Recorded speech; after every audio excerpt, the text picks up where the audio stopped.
wonderful song. God's word changes life. That's very true to me and to you. If you say that you are saved, the proof is God's word changes your life. Mayong buntag sa tanan. This is a day, a wonderful Sunday, every Sunday. And I hope that you are will feed sa mga messages nga inyong mga dungog diri sa atong simbahan. Every Sunday, paggabi na ang sulti jud kanunay sa akong asawa, gwapo sa mensahe, oy. No, say gwapo dito. Ang mensahe, mensahe dai. Gwapo pod.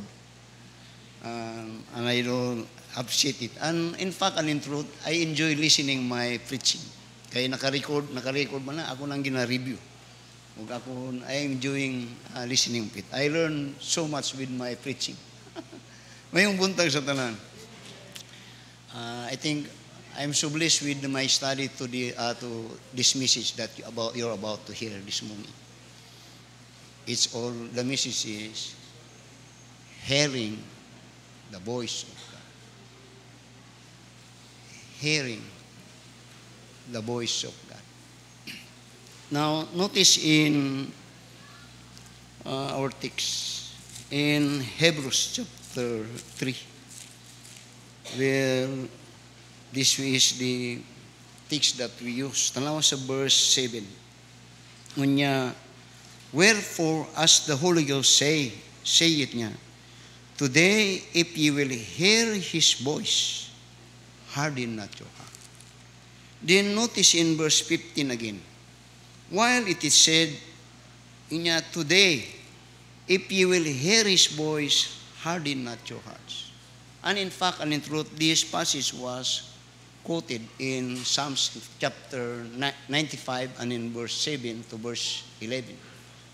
And the theme of that particular scriptures is hearing the voice of God. Hearing the voice of God. Now, God deals with the human race from the beginning up to until the end. God deals with the human race in different periods and in different ways. And as He deals with people, I said, in different periods, He deals with them in different manner or different ways. But one thing never changes in that dealing from the beginning to the end. Only one thing never changes. Hearing the voice of God. God requires it from Genesis unto Revelation. It never changes. Now, these periods in which God deals with people in different ways is what we call in the Bible, or theologically, it is called dispensations. And in these dispensations, there are 3 dispensations in which God deals with human race. The first one is what we call the dispensations of the patriarchs, which refers to God's dealing in person and in family particularly. This is the time of Abraham, Isaac, Jacob, and we could also consider from the time of Noah and even to the time of Noah, una pag before unto Enoch. That is the first dispensation. Then in the second dispensation, which is God deals with people, the dispensation of what we call law. Specifically, God deals with the time of period to a nation called Israel. Masundan ko ninyo? Sundan ninyo kaya makatuon yun mo. 3 dispensation. And when He deals with these people, Israel, Specifically, He deals with them in that period on the basis of their obeying the commandment of God, which is called the law. So, in patriarchs, God deals with them as a family or person. In the dispensation of law, God deals with them, particularly Israel, with the commandments of God. The third dispensation is what we call the dispensation of the gospel of the Lord Jesus Christ. And in here, God deals with people on their faith in Christ. God changes His methods and His ways in His dealing with these dispensations. But one thing I said never changes, that God command for those people in the dispensation of patriarchs, the law, and the gospel, is hearing the voice of God. Pamati niya, pamati gid mo. Now notice, in the dispensation of the patriarchs of Abraham, Genesis chapter 22. Now, by the way, in hearing this, and in this command of God, of hearing the voice, this is the only way in which God could deal with His people. Through hearing His word. No hearing, no deal. And in this way, God could bless these people through hearing His word. No hearing, no blessing. So this is very vital from this dispensation even today. Hearing God's voice. Now, notice in Genesis chapter 22. In the time of Abraham, notice what it says in verse 18. Let's start with verse 16 to verse 18. Atong tanawon, God's command in His dealing that never changes from ages, hearing the voice of God. Then ingon niya, and He said, by myself, after that God give the testing to Abraham, and Abraham had proven his faithfulness to God, that he obeyed the word of God, the voice of God, which God asked Isaac to be an offering that God demanded to Abraham. When he had did this, this is now what God says to Abraham. And He said to Abraham, by myself have I sworn, saith the Lord, for because thou hast done this thing, you have obeyed my command, and hast not withheld thy son, thine only son. Notice this, that in blessing I will bless thee. God made a promise that God made His sworn. God need not to sworn to make ako ay sworn dili na kay siya na may pinakalabaw. But because of Abraham hearing the word of God and obeying the word of God, God sworn to himself that said that in blessing I will bless thee. Then notice is that in blessing I will bless thee, and in multiplying I will multiply thy seed as the stars of heaven, and as the sun which is upon the seashore, and thy seed shall possess the gates of his enemy, and in thy seed shall all nations of the earth be blessed. Notice this, because thou hast obeyed my voice. Hearing the voice of God. God said, because you have heard my voice and obey my voice, I will bless thee. Now, notice, I said, in that dispensations, God deals God's dealing with His people changes, but one thing never changes, hearing the voice of God. And I said, in this way, in this only way, this is the only way where God could deal with His people, and in here God could bless them. No hearing the word of God, no God, no blessing. Now, tanaw sa Genesis ang uban, now you see, this word become this word because this is what they never had in their mind. They never thought of it. The only way that God can relate Himself to you and you could relate with God is to hear His voice. Tanawa sa Genesis chapter 26. Diri kang Isaac, the patriarchs. Genesis chapter 26 and in verse 3 to verse 6. To verse 5. Kang Isaac.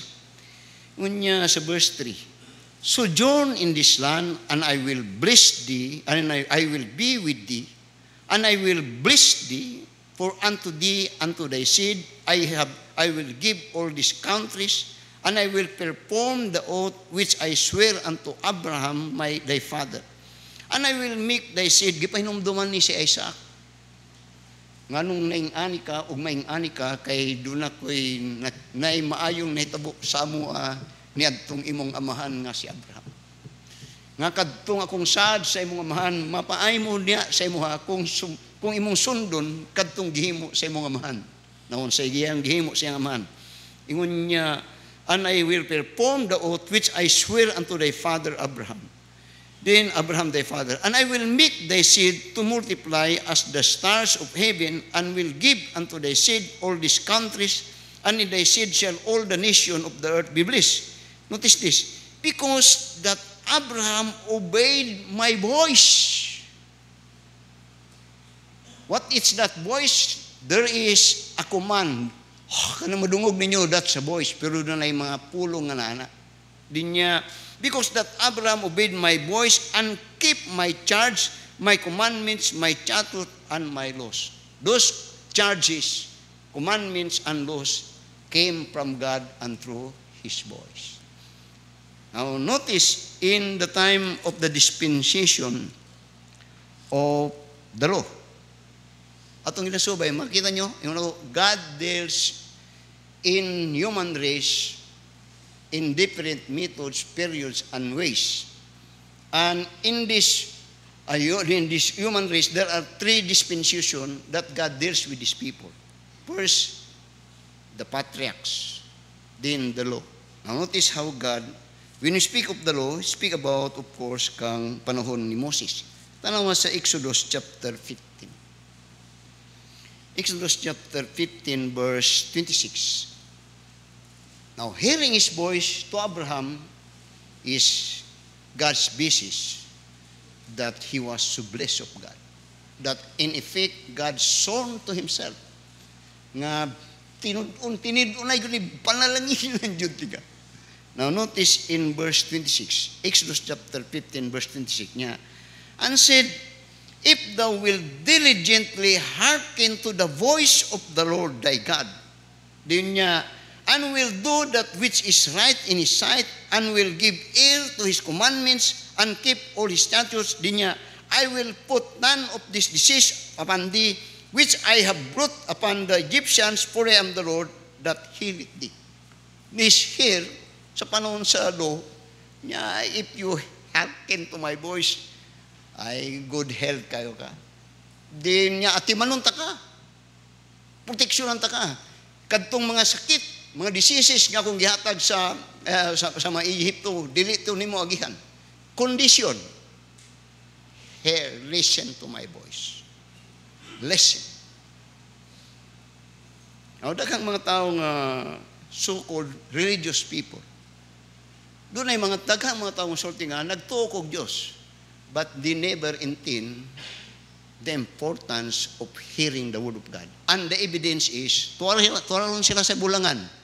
Tuwaron sila sa mga beaches. Tuwaron sila, padayon sila ang buy and sell and all those things. Never in their mind about this thing. Now, if there be anything in the Bible, if there anything that will help man, it is of God. And this is what He required. His requirement and condition is, you listen. Then notice in Exodus chapter 19, and in verse 5 to verse 6. Exodus chapter 19, in verse 5 to verse 6. In Exodus chapter 15, in this passage, nagahisgot diri, itong verse chapter 15, protection to, ang yung hisgotan dito. Ampingan tika. Then, tanong sa verse 5 now. Yung niya, now therefore, verse 5 niya, if ye will obey my voice, hearing the voice of the Lord, indeed, and keep my commandments, din niya, then ye shall be a peculiar treasure unto me. You will be a treasure to me. Now, imagine that. Ang atong treasure is gold and all those things, diamond.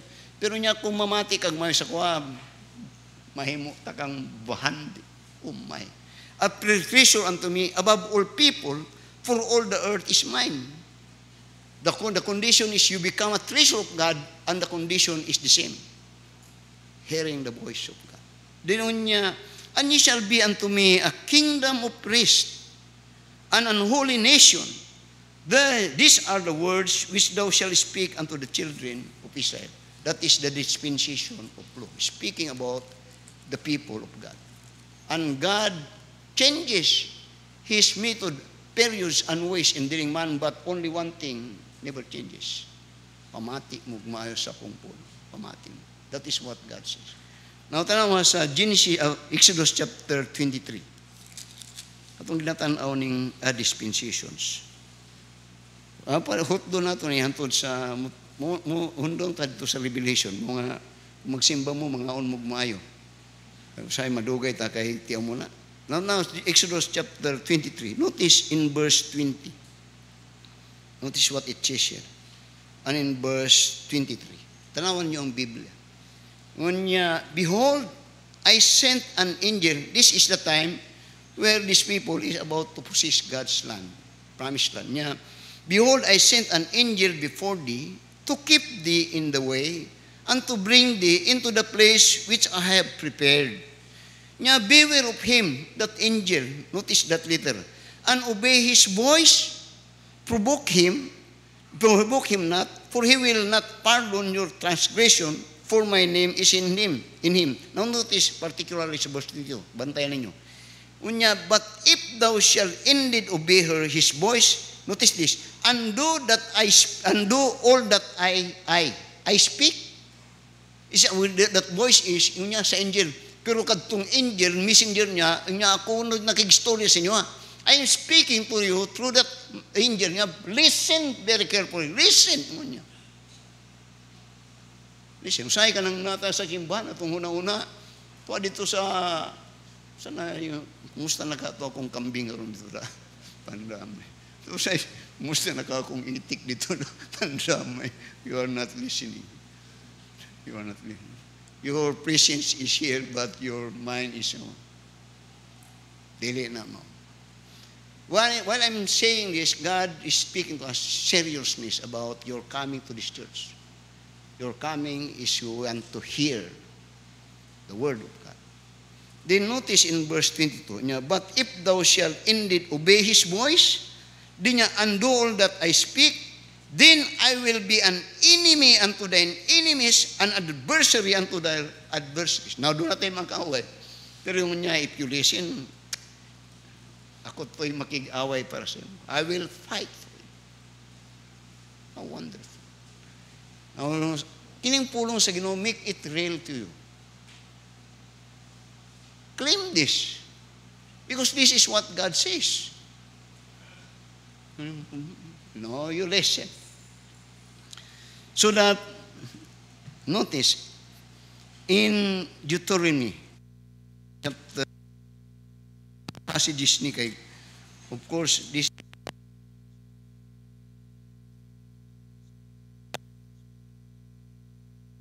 sa Deuteronomy chapter 28. As di now about mulargan sila. Actually, hapit na kuwaon si Moses ani sa Ginoo. Notice what God says now in Deuteronomy chapter 28, verse 1 to verse 2. Tanaw tong kanitong voice niya. And it shall come to pass niya, if thou shalt hearken diligently unto the voice of the Lord thy God, to observe and to do all his commandments which I command thee this day, that the Lord thy God will set thee on high above all nations on earth. Now, there is a Deuteronomy chapter 28, ginasulti din sa Ginoo ang condition finally of God's blessing to these people, and in also his cursing.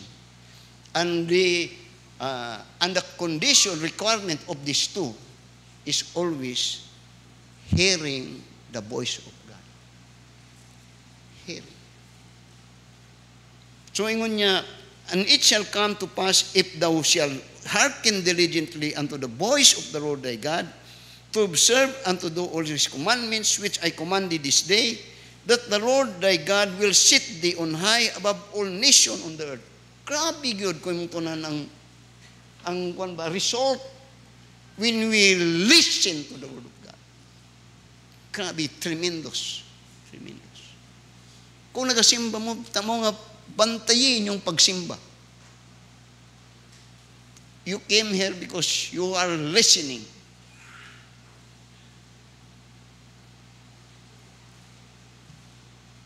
Kung dali-dali para nainindagan sa muna, abin niyo ka nang matulog ko, matulog mi sa usapa. Usa, alauna, alas 2, mangihi ko na. Pag pangihi na ako na, di man tayo mabalik ako, kaya matulog ko. Di man ko katulog na. Abin niyo siya akong ginasulti, Lord, speak to me. Kanang labi nagsabado, Domingo na sa kadlawon. Basta di na ako makakuan. Sulti ko, Lord, speak to me. Tingalan ni na ko asawa. Pagkatawad mo bangon ko, adto ko opisina. Panulaton na ko ang mga pulong nga ginasulti sa Ginoo sa mga nuna. Huwag ka na inyong madunggan pagka Domingo sa buntag. Wonderful. Na yung mga panahon nga di ko katulog, Lord, speak to me. Let's talk, Lord. Murabag mo na nga, there are time mga sulti ko nga. God's word is just like kanang dunya nga, murabag ka ng kamay nga nagatulo sa akong ulo. Mubangon ko na. Sulat ko. Then pagkabanda ka stress, balik ko. Tulog na ko. Pero kadto, nakasulat na ko para sa inyo.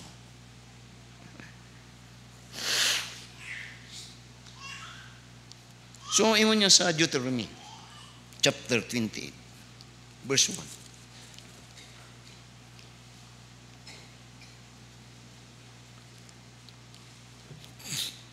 Ingon niya sa verse 2, and all this blessing shall come on thee and overtake thee. What is this? This is the result of hearing His voice. Don't tell this is not my word, it is God's word that is proven to you, Pastor. I said, yes.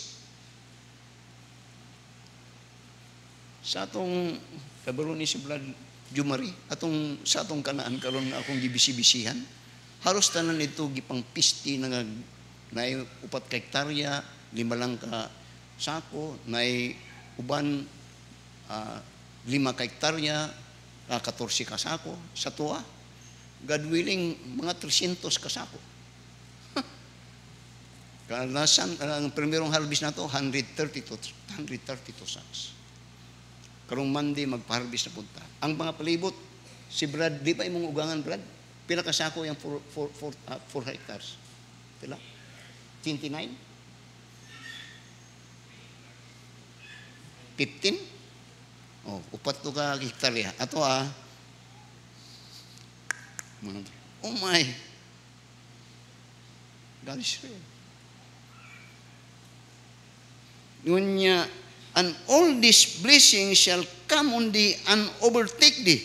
Di niya notice ang condition. Tanawan niyo kumayo. You want this? You want this? Now listen.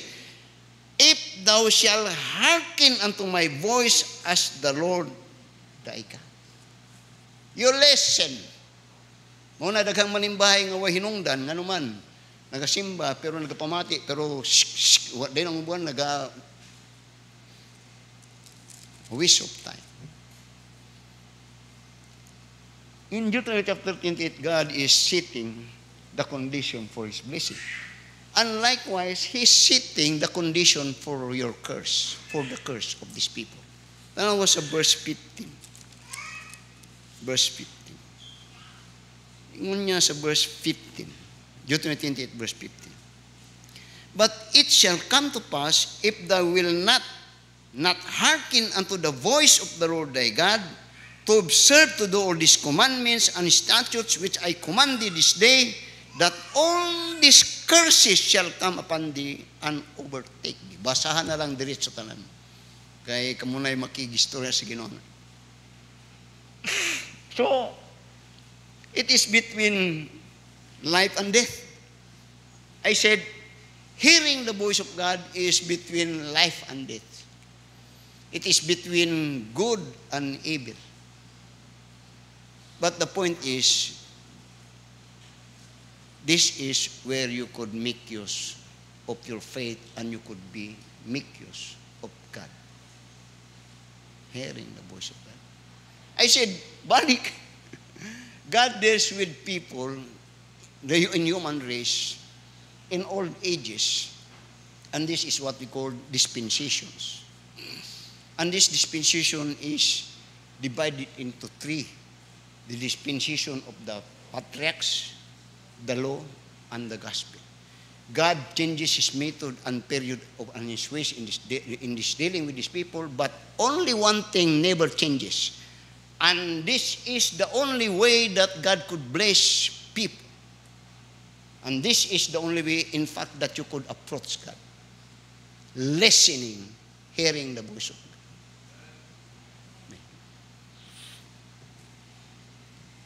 But notice now, still part of the law. In Jeremiah chapter 7.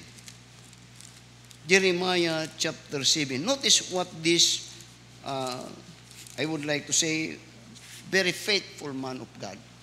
Jeremiah, no convert, but he preached the word of God. No one believed him. No one would accept his message. But here, God made one declaration that these people must learn to obey. Why? Tanawa. Jeremiah chapter 7, verse 23 to verse 24. Madungog ni mo, Sir Willie. Bilib mo ni kang Sir Willie, mo ni pinaka till date dos part me. Till date dos part me, ano nga tao? Tanawa sa verse 20, Jeremiah chapter 7, verse 23. But this thing command I them, saying, and all these people actually had now lift up God. Pero niya, kinilang ang inyong butang, but this thing command I them, niya, saying, obey my voice, din niya, and I will be your God. If you don't obey God, you have other gods. Said, obey my voice and I will be your God.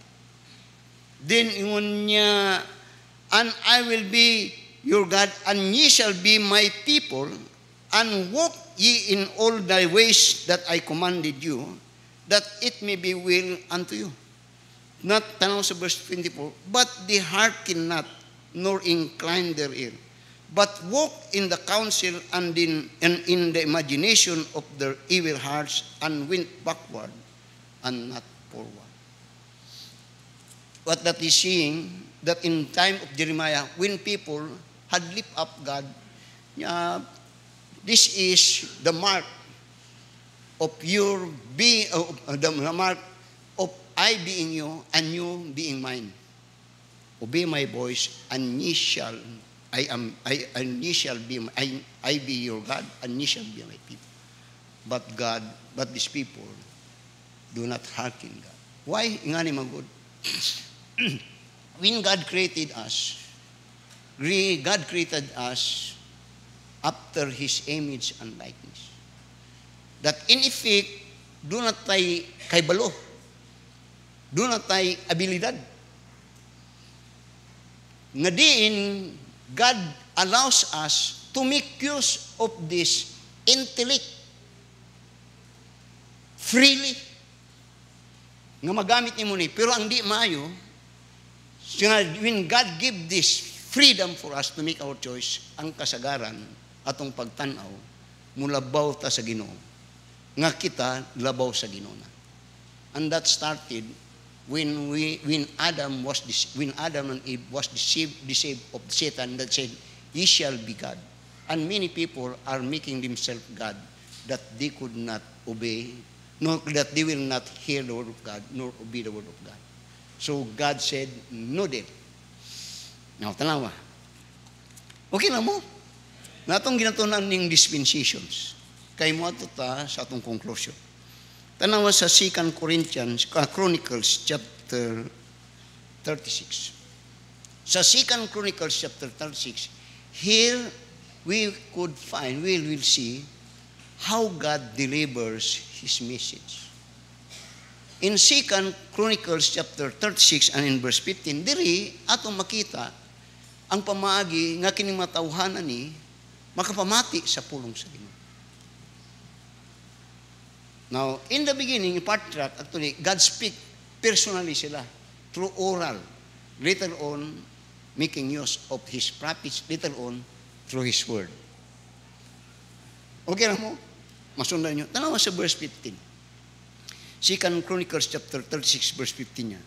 And the Lord God of their fathers sent to them by His messenger. And in this messenger, they will hear the word of God. In effect, this messenger are God's way in which He could deliver His message, His word. In effect, this messenger act as the voice of God. This messenger is not speaking the word. It is the word of God.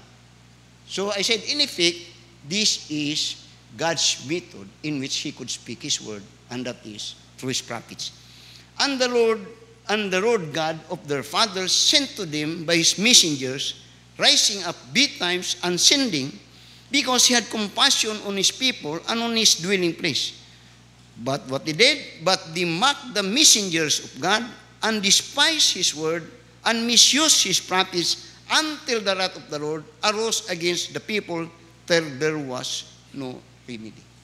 And as a result, God destroyed the kingdom, the temple of Israel. Why? Because when they refused to listen to the messenger, in effect, God could not speak anymore to them because God speak through His prophets at that time. Masundan ko ninyo. Adto na sa gospel, to the dispensation of the gospel. John chapter 10. John chapter 10. Okay lang mo? John chapter 10. Verses 1 to verse 5. Notice what the Lord Jesus Christ said now. In this New Testament time, the dispensation still is under the law. Now notice what it says sa verse 1. Verily, verily, I say unto you, he that entereth not by the door into the sheepfold, but climbeth up some other way, the same is a thief and a robber. But he that entereth in by the door is the shepherd of the sheep. Notice this, to him the porter openeth, and the sheep hear his voice, and he calleth his own sheep by name, and leadeth them out. Now here God speaking about the relationship of a shepherd and a sheep. In the old time, sheep follow their shepherd by way of hearing the voice of the shepherd. Then notice what it says here. And when he putteth forth his own sheep, he goeth before them, and the sheep follow him, for they know his voice. Diningon niya, and a stranger will they not follow, but will flee from him, for they know not the voice of the stranger. Three things that the Lord Jesus Christ is speaking here. On the condition of this relationship. David said in Psalms 23, the Lord is my shepherd. He's speaking about the Lord Jesus Christ. And in here, the Lord Jesus Christ is speaking about the relationship of the shepherd and the sheep. That the condition for this relationship is first, the sheep must hear the word of God. He must hear the word of God. Not only that he will hear the word of God, but likewise, he knows the word of the shepherd. He knows it, that it is the voice of his shepherd. Kay balo siya. Muna siya kung tinud ka nga Kristohanon, kung ka makadiscern dayon ka nga kini, atik na pod ni. Kaya balugyod ka. Kaya balugyod ka. Moto ka na itong nanaan ba ko rin sa akong asawa nga di na kumuatake aning mga tawhanan. Kaya basi daw gila kong ikuan sa madungog nila kay nakakuan man eh.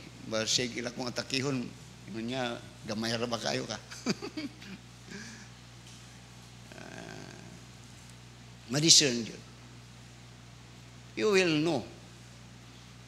The condition I said is that the sheep, if you are, in fact, if you are a child of God, a church, you are a sheep. The sheep hear His voice. And He know His voice. And because He know it, the third condition is He will follow it. Others, He will not. Muna tanawa sa verse 5 niya, and the stranger will they not follow, but will flee from him, for they know not the voice of the stranger, but the voice of God, they know it. That is the very one thing that separates us to other churches and other so-called Christians. Why?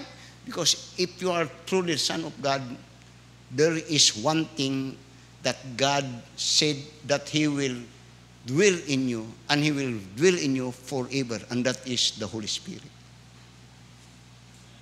Now notice in verse 16.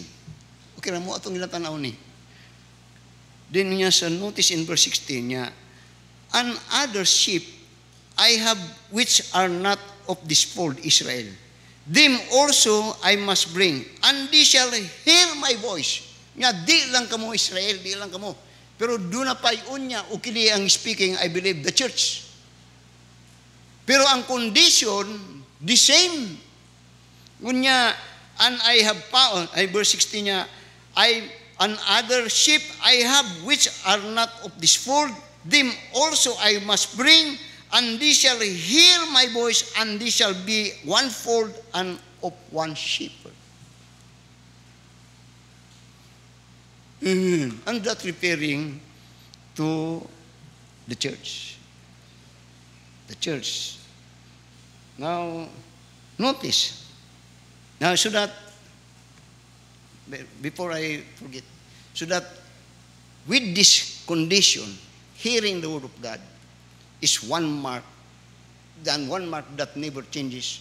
Muna siya nga, no one could claim that he is saved, not unless he hear the word of God. You need someone, you must hear it. Madto na lang ko dito. Ano man, niya, faith cometh by hearing, and hearing by the word of God. Tanawa sa, binabi, para di mo katulog. Tanawa, pag-observe na mo sa inyong mga palibot. Sa inyong silingan, o sa inyong kauban sa panimalay, na ba ni siya desire mamati sa pulong sa Ginoo? Tanawa ko. Guyudon pa yun ni mo. Mainingani day no. The mark, the only mark for a sheep is he loved to hear the word of God. And he knows it. And he will follow it. Others nga dili yun.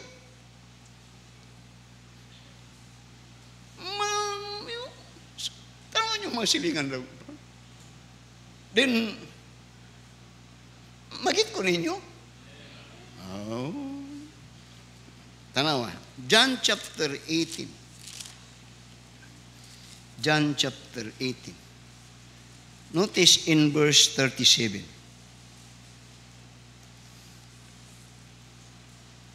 John chapter 18 verse 37. Nya, Pilate, sa dihang the Lord Jesus Christ is about to be crucified and is being examined by the governor or by the government in the person of Pilate.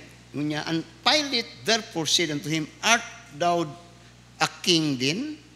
Jesus answered, thou sayest that I am a king. To this end was I born, and for this cause came I into the world, that I should bear witness unto the truth. There is only one source of the truth, the Word of God. Now notice what it says then. Everyone that is of the truth, heareth my voice. Ganong daghang tao dili gusto mamati sa pulong sa Ginoo? Because the word of God is truth and they are offended when you tell them the truth. They don't like to be exposed. The only thing that they will expose of what they do is the word of God, which is truth. Muna mo niya mong simba ta, ayaw kay masunog ta ang inyong simbahan. Abi niyo na ko mga ginabisitahan, musulti na ayaw kay masunog ta din. Masunog. Masunog daw sila. But everyone that desires for enlightenment and truth niya, hear it his voice. Muna, wala kayo politiko diri sa atong simbahan. Tuwa na po, sorry, di na kong sulod yung lapita. Ngayon, masok akong asawa, yan akong ginahadlok-hadlok. Then, actually, may mo po na. May panahon ng matalawan na tani. So, the question now is, how do we know that you are hearing the voice of God? That is a very good question. How do you know that you are hearing the voice of God? Ngano man ang question na pastor, ngano man na, kaya ang nagabarog dili ra ba Diyos ni?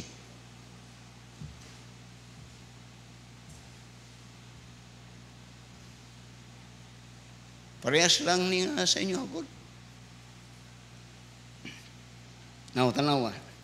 John chapter 1. And in verse 1 to verse 3.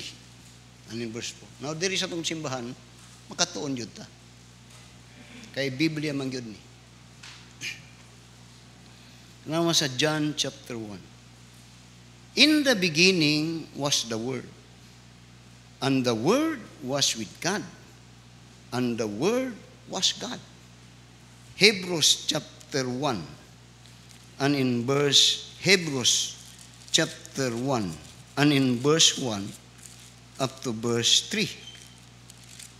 Ingon niya, God who at sundry times and in diverse manner speak in time past unto the fathers by the prophets, hath in this last day spoken unto us by his Son, whom he hath appointed heir of all things, by whom also he had made this world. In the old time, it's about prophet.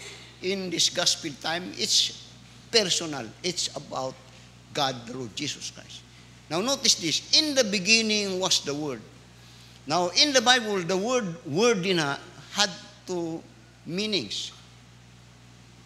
First is, in Greek, it simply means the word could be logos and rhema.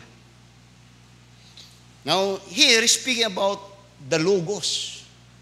The logos simply means the mind of God or the counsel of God.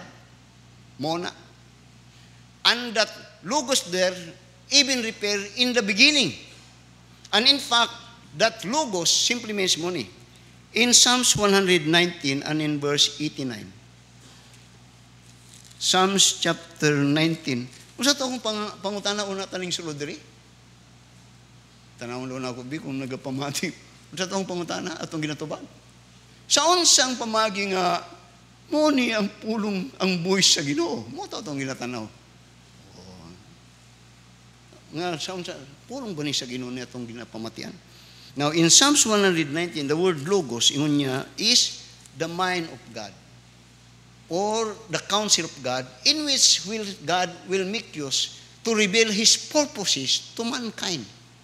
And in Psalms 119, this is what God says in verse 18 niya, forever, O Lord, thy word is settled in heaven. That is logos, the mind of God.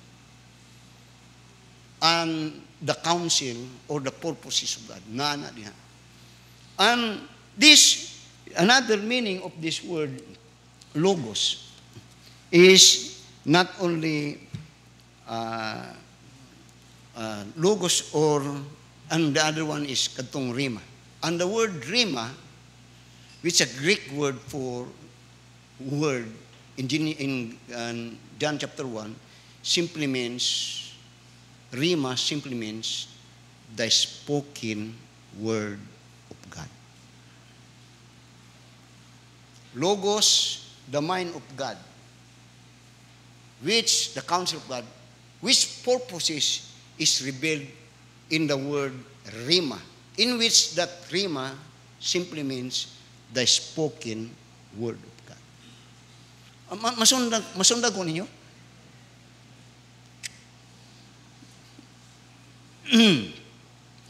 Now, notice in Matthew chapter 4 and in verse 4. Notice what God says here. Yeah. But he answered at the temptation of the Lord Jesus Christ when he was tempted about that eating of that, making that stone to bread. Yeah.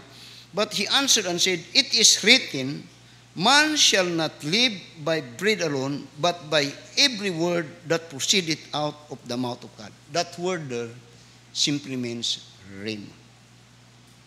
The spoken word of God. So that kung imong tanawon na karon sa mga prophets, then katong ang rhema there is God's given, the mind of God was given to these people, and these people now speak to this, and this prophet speak now to these people, that is rhema. In which ingani ang method sa simbahan sa Ginoo karon. Muna nga sa Ephesians chapter 2, 4. Okay lang mo? Oh my, the voice of God. Ephesians chapter 4. Notice, in verse 11 to verse 15. This is how God's word, Logos, become effective sa atwa. The word, the mind of God is spoken now to us. And God said, this is the meat for your soul and for your spirit. The word Rhema, spoken word of God. Masundal.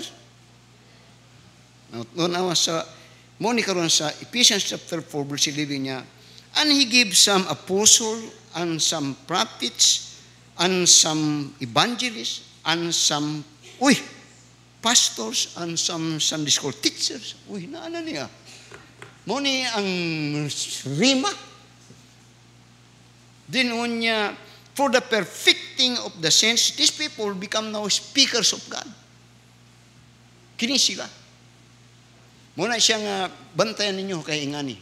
Daghan man nilagi sila, punto ka na. Muna nga, ang holy, may speaker man sila, muna bantayan nimo.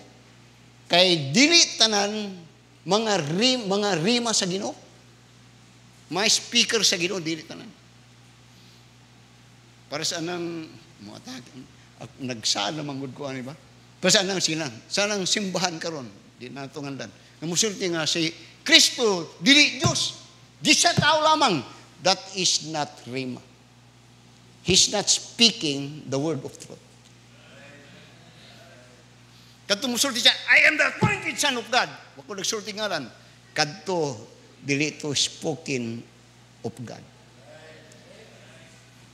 Malang may ngani ba para kahit balog yun ta. Kahit balog ta mo discern. Kadtong magluhod og santo-santo. Ang rato dili to spoken word of God kay ngunya sa Exodus chapter 20 and verse 3 niya, thou shalt not make any graven images nor bow them or worship them. Kadto dili to mga rima sa Ginoo. You will learn here. You will learn. So ingon niya, and he gave some apostles and some prophets and some evangelists and some pastors and teachers. Why?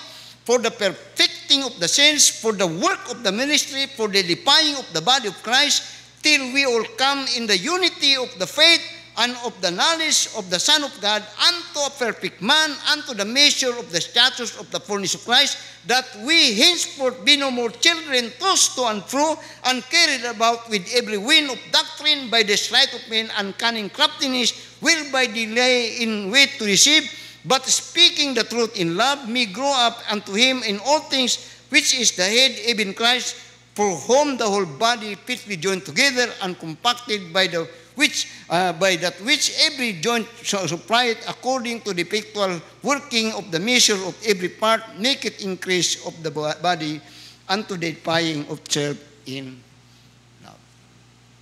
So how do we know that God speaking to us? In the beginning was the Word.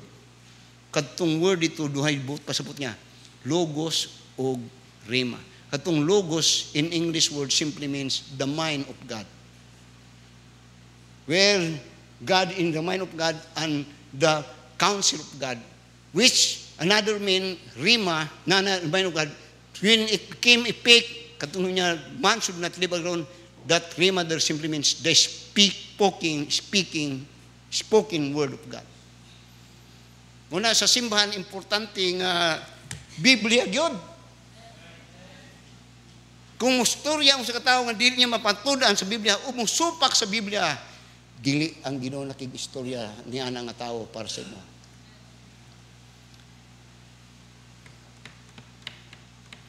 Muna sa simbahan, dili ni kanunay mga simbahan, ang gistoryan kanunay kwarta, dili. Tahi. Dirituon yun sa pulong sa Ginoo. Sige lang, mayo man ang mga suko na po din mga tawan. Mayo man ang sige magkwiskot tag mission, pero saya atong mga giputang sa mission, wag gani kay bulong sa pulong sa Ginoo. Di gani makasultig yun sa nimo pagila sa tinuod ng Diyos.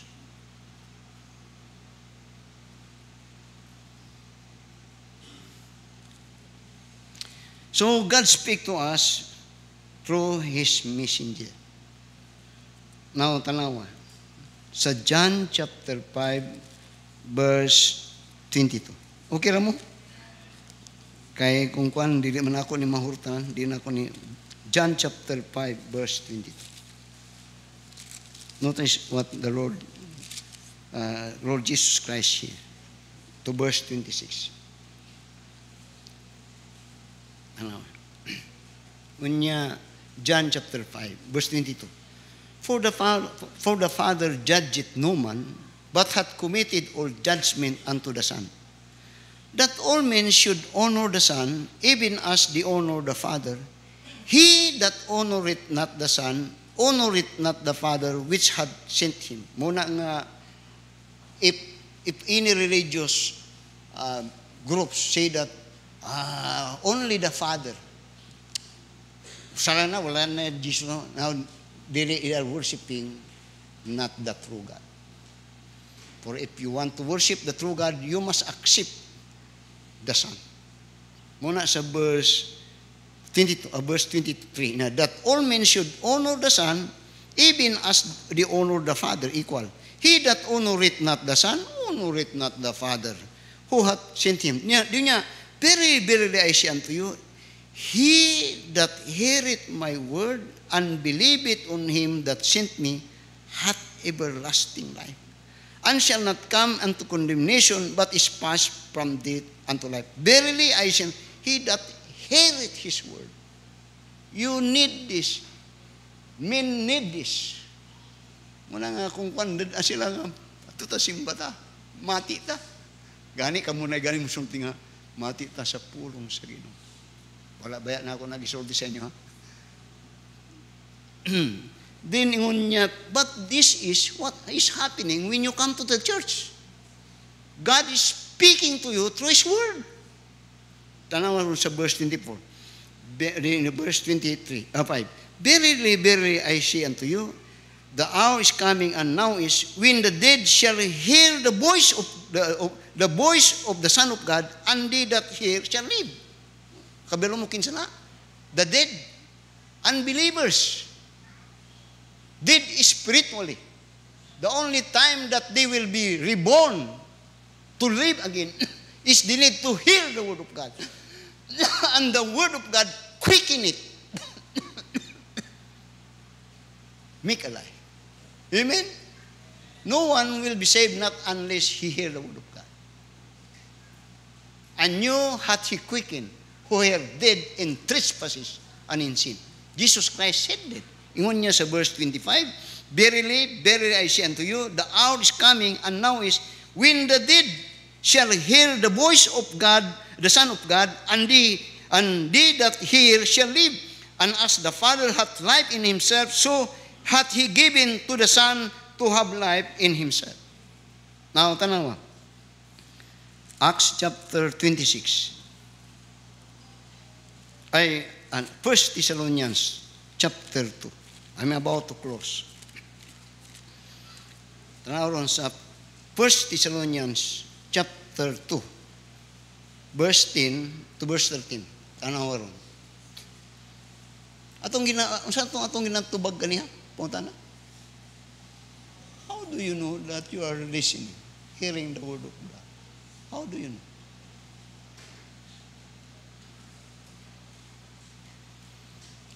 Now I am what I am today because I hear the word of God.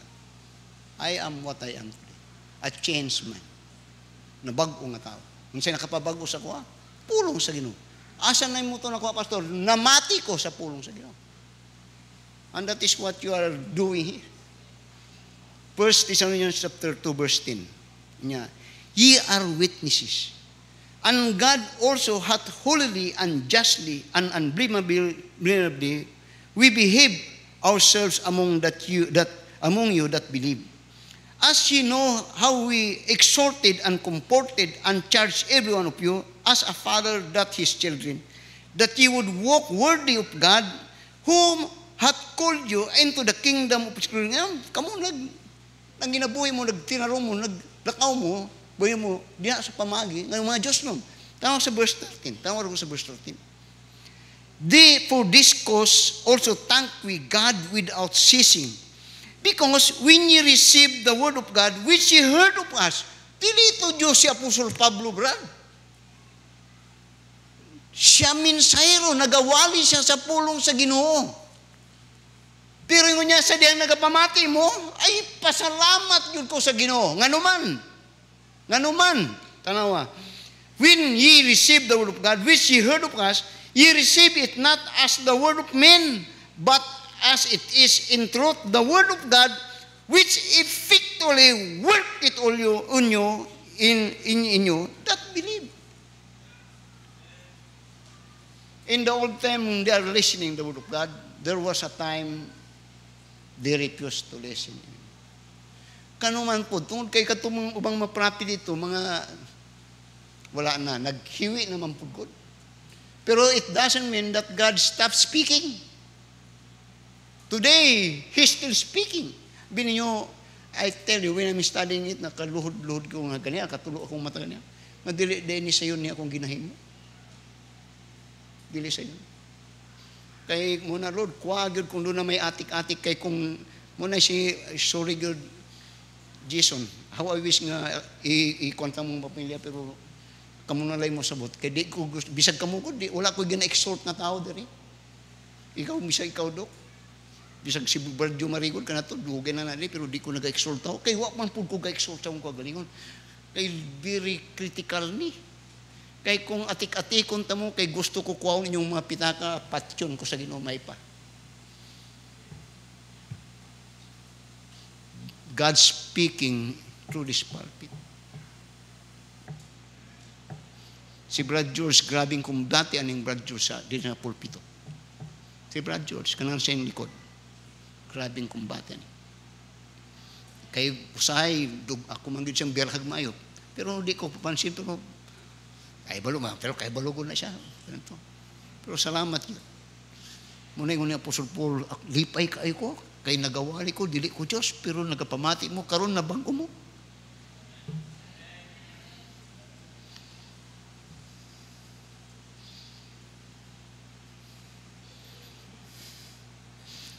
Muna nga Matthew 28. Matthew chapter 28. Dili ni sayon.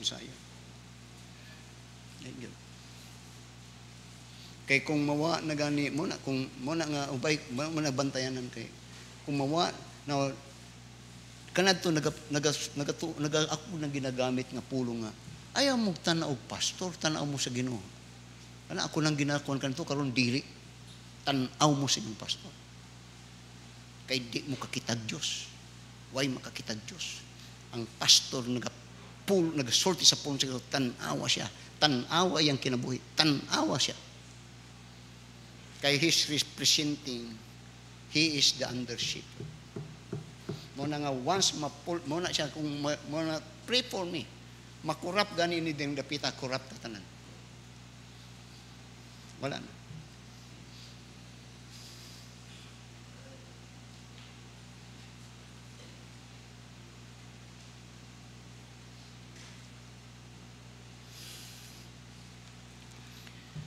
Matthew, muna sa Matthew 28. Hapit na gita.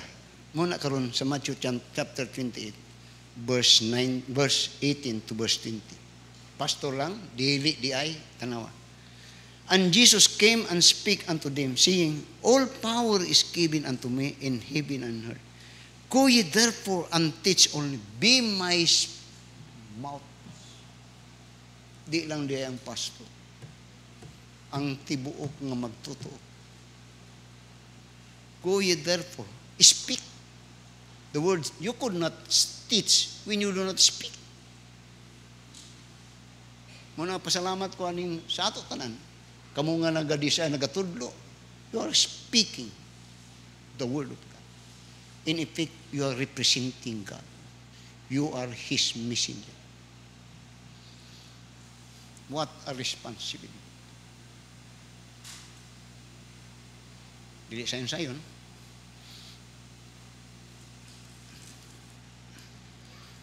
Let me close. Psalms chapter 95. And in verse 6 to verse 11. Psalms chapter 95. Verse 6 to verse 11. Actually, mo ni ang dito sa atong text Hebrews chapter 3. Pero diri sa dispensation of law, gisgutan na ni. Ngunya, oh come, let us worship and bow down. Let us kneel before the Lord our Maker. That is worship. Listening the word of God is worshiping. And when you worship God, as you listen the word of God, it needs your humility. Kaya usay maligsam tani. Muna sa mga Israel, kadtong naga-build up na siya, mga kuan naman sila. Ang ilang karon ang ingsak ang mura bagsin ang taas nila, ang tanaw nila sa messenger ubos na kayo. Dingon niya, for he is verse 7, for he is our God and we are his people in his pasture and the sheep of his hand. Oh my. Dingon niya, today if ye hear his voice, harden not your heart as in the provocation, as in the day of temptation in the wilderness. When your father tempted me, proved me, and saw my work, 40 years long was I grieved with that generation. Why? They had proven God. They were with God. They had experienced the goodness of God. But it doesn't affect at all to them. Naway hinungdan, way pulos. Kanadto, wapay Biblia. Karon na kay Biblia. Dingon niya, when your 40 long years I was grieved with this, and said, it is a people that do err in their heart, and they had not known my ways, unto whom I swear in my wrath. Dahil hinumdum mo niya, I swear, ngun niya kang Abraham, I swear by myself that in blessing I will bless thee because thou hast obeyed my voice.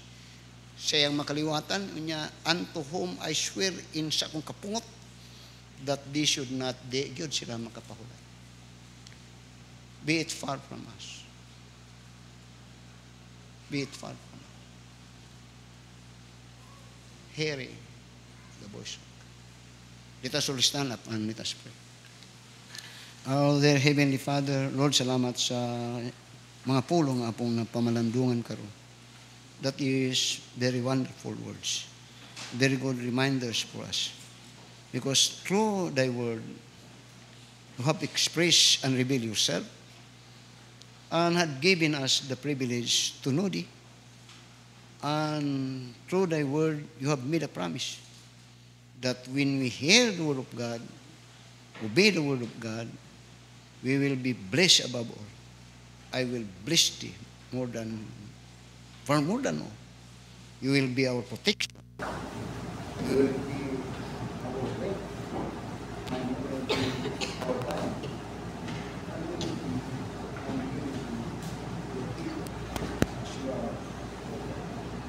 As you are blessing the message, Father, I pray in Jesus' name, amen. If you are not saved, you need to be saved. Believe on the Lord Jesus Christ. Receive Him as your Savior. If you are saved, you pray. Thank God for the voice of God. Take up thy cross and follow me. I hear my Master say, I gave my life to ransom thee. Surrender your all today. Wherever He leads, I go. Wherever He leads, I'll go. I'll follow my Christ who loves me so. Wherever He leads, I'll go. He drew me closer to His Son. I saw His will to know. And in that will I now abide. Wherever He leads, I'll go. Wherever He leads, I go. Wherever He leads, I'll go. I'll follow my Christ who loves me so. Wherever He leads, I'll go. It may be true the shadows deep or the stormy sea. I'll take my cross and follow Him wherever He leadeth me. Wherever He leads, I'll go. Wherever He leads, I'll go. I'll follow my Christ who loves me so. Wherever He leads, I'll go.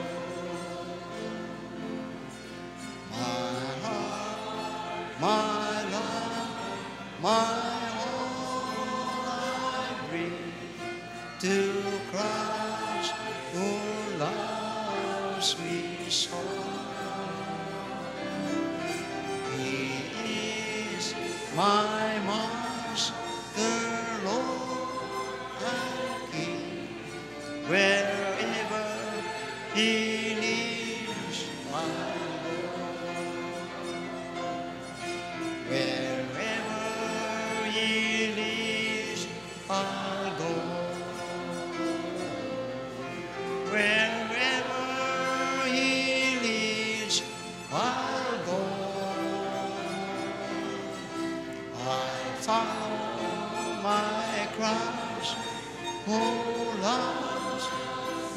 soul, wherever they live.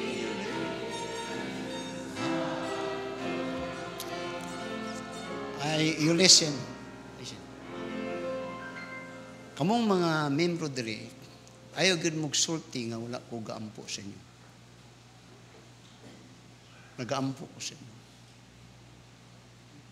Bisag usay di ta maggunitay kamot, but always remember that I'm praying for you. It is my duty. Ngunong ingon ni Samuel, I could sin if I cease to pray for you. Maral ka na sa inyong mga utok. Sir Willie, mag-ampo ka, sir. Okay. Sir Willie will come for closing prayer. Dagang salamat.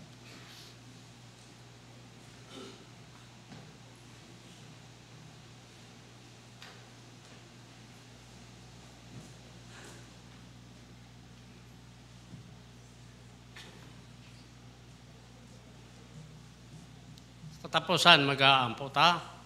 Amana mo nga langit nun, Diyos nga labing balaan. Ginoo nagapasalamat kami kanimo, ninintak na sa kaudtohon. Salamat na mamahan sa imong pag-uban, pagtapos sa among serbisyo. Salamat Ginoo sa gayon, imong gihatag kanamo. Nga niining naon nga adlaw sa simana. Nakahalad kami sa among kinabuhi, pagsimba diha kanimo sa Espiritu ug sa kamatuoran. Amahan, salamat sa imong pagkamaayo sa among kinabuhi, sa imong pagtagbo sa among panginahanglan matag adlaw. San Pagino sa imong paglikay kanamo sa tanang disgrasya sa among mga buluhaton. Kag Ginoo nagaamping sa among kinabuhi tungod kay naa kay katuyuan nga kami ang among kinabuhi mahala diha kanimo. Samahan nagampo kami nga padayon ikaw pagdasig kanamo sa among pagpangalagad diha kanimo. Usahay maluya kami apan salamat Ginoo sa imong mga saad nga among maklaim diha sa imong mga pulong nga ikaw dili gayud mo pasagad kanamo. Mahan, salamat sa mensahe ni kabuntagon nga nagapahinomdom kanamo nga kaming imong mga anak magapatalingog sa imong tingog tungod kay pinaagi sa among pagpatalingog sa imong tingog masunod namo Ginoo ang imong kabubuton nga buot namo buhaton sa among pagkinabuhi patag adlaw. Mahan, panalangin ang imong iglesia nga mapadayon kini pagbarog sa host ng pagtulunan. Tabangis Pastor Ginoo nga nagadala sa imong katawhan. Tagi siya mahan kaalam ug labaw sa tanan mayong panglawas matag adlaw aron mapadayon niya Ginoo ang imong bulaton ining iglesia. Dalangin ni Ginoo ang matag usa kanamo samtang kami mga pamauli nga puno sa kalipay ug panalangin ang among kasing-kasing. Mao kini ang among pag-ampo, Lord. Kining tanan among gisarig sa ngalan ni Ginoong Hesus nga among manluluwas. Amen.